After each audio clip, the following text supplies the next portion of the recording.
Y ante los graves problemas que venía afrontando Caprecon para la atención médica de los internos en la cárcel Bellavista, Metrosalud llegó como un gran salvavidas. Sin embargo, ante las dificultades, esta entidad se retira del convenio. Hoy, los internos siguen siendo atendidos por Caprecon. Sin embargo, sus familiares insisten que sus seres queridos recluidos en esta penitenciaría están en constante peligro.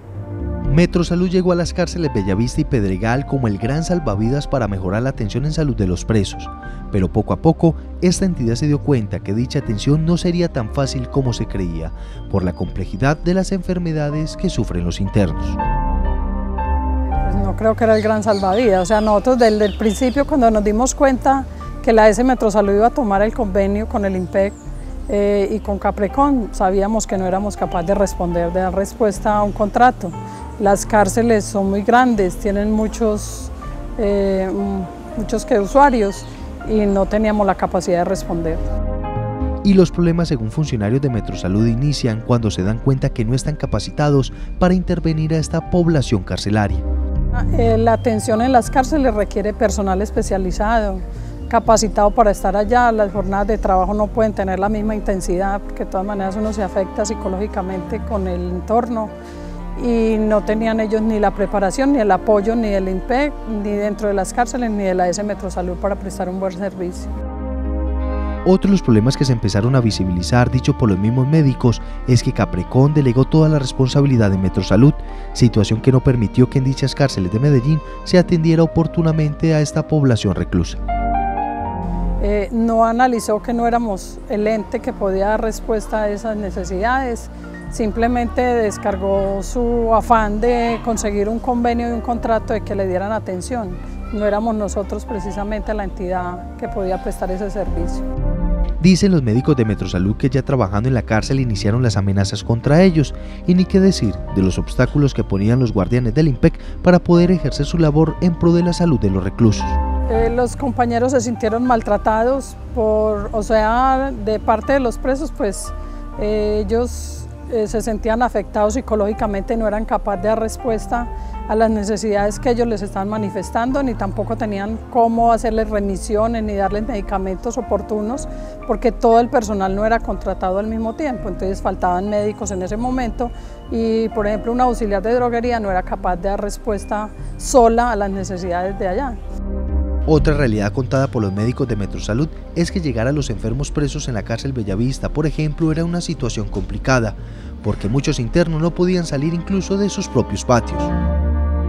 Ellos muchas veces nos manifestaron que no podían tener acceso y no podían llegar al sitio porque se les cobraba por los guardianes de las cárceles una cuota para poder llegar al servicio de salud. Para estos funcionarios de Metrosalud, la entidad tomó la mejor decisión de retirarse de esta responsabilidad por la falta de garantías para desempeñar su labor, la de velar por la salud de los ciudadanos internos en Bellavista y Pedregal. Luis Fernando Pavoni es un hombre que ingresó a la cárcel Bellavista por el delito de falsificación de moneda. Cuando allí pagaba su condena empezó a padecer cáncer. Durante 2 años sufrió esta enfermedad sin una buena atención médica según sus familiares. Su esposa hoy espera una explicación por parte del IMPEC de por qué él no fue atendido médicamente de una forma adecuada y posteriormente murió. La alegría de Luis Fernando Pavoni, que mantenía incluso recluido en la cárcel Bellavista, fue decayendo con el correr de los meses. Una dolencia fuerte en su espalda no lo dejaba dormir tranquilo, pero más le dolía a él, según su familia, la falta de la atención médica al interior de la penitenciaría. Yo ya lo empecé a ver muy decaído, el decaimiento era demasiado, muy delgado, desganado, iba bajando mucho de peso, inclusive yo le decía a él que pidiera citas médicas allá, él lo hacía. Dice doña Consuelo Meneses que su esposo en muchas oportunidades no pudo ser atendido por los médicos porque la historia clínica desapareció. De que siempre que lo llevábamos al médico, fuera a Comeva, donde el médico legista, siempre no había historia clínica. Siempre era la historia clínica.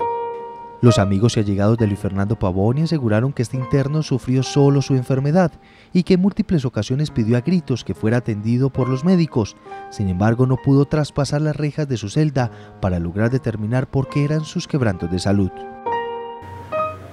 Mi esposo Sinceramente mi esposo sufrió mucho allá.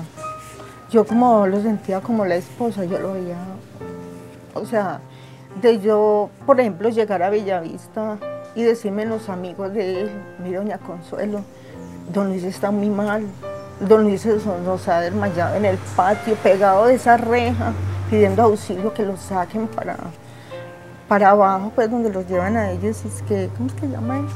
Sanidad.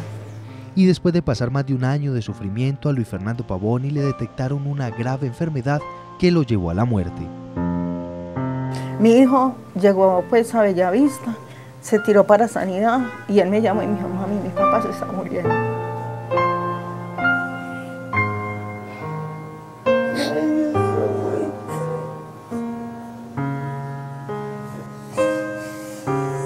El sufrimiento de esta familia por la pérdida de su ser querido no cesa, y hoy afirman que el vacío que dejó este ser humano es incalculable.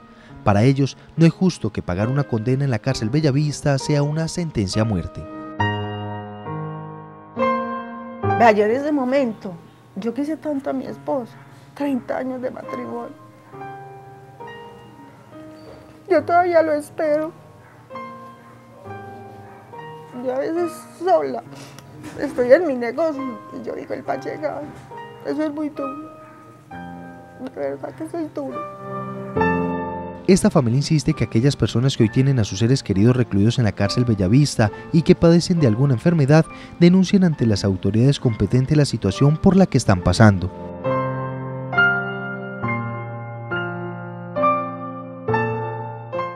Óscar Castaño es un periodista que se ha dedicado al énfasis del orden público. Por cosas del destino, ingresó a la cárcel Bellavista. Allí evidenció el sufrimiento de los internos día a día.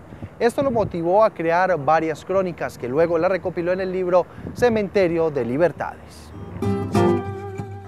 Él es Óscar Castaño, periodista y escritor, un hombre que asegura que su labor lo llevó a la cárcel, lugar al que no quiere volver porque allí fue donde evidenció que es sentirse en un cementerio de libertades. Eso es un botadero de seres humanos, es un cementerio de libertades en los cuales las personas no encuentran oportunidades ni de estudio, ni de resocialización, sino por el contrario, lo que encuentran es oportunidades para permanecer los que están en el mundo bajo de la delincuencia o para perder los que llegan bien y se encuentran allá alianzas y protecciones importantes. Su experiencia en Bellavista lo llevó a escribir en muchas de sus columnas de opinión que para vivir bien en la cárcel se necesita tener poder, dinero o mucho recorrido delincuencial. Entonces yo podría calificar como en dos aspectos. El primero es que hay una enorme corrupción que no permite la socialización, la resocialización de la gente que entra a las cárceles. Y lo segundo, que hay un silencio cómplice, no solo de las entidades de control, sino de la sociedad en general frente al tema de las personas que están en ese botadero de seres humanos, en ese cementerio de libertades. Y es que la cárcel está a la merced de los más delincuentes, quienes en definitiva son los que mandan al interior del penal. Así lo cataloga este periodista. Que si vos tenés plata podés tener una cama, si no tenés plata dormís en el pasillo, si sos antiguo y si no en un baño.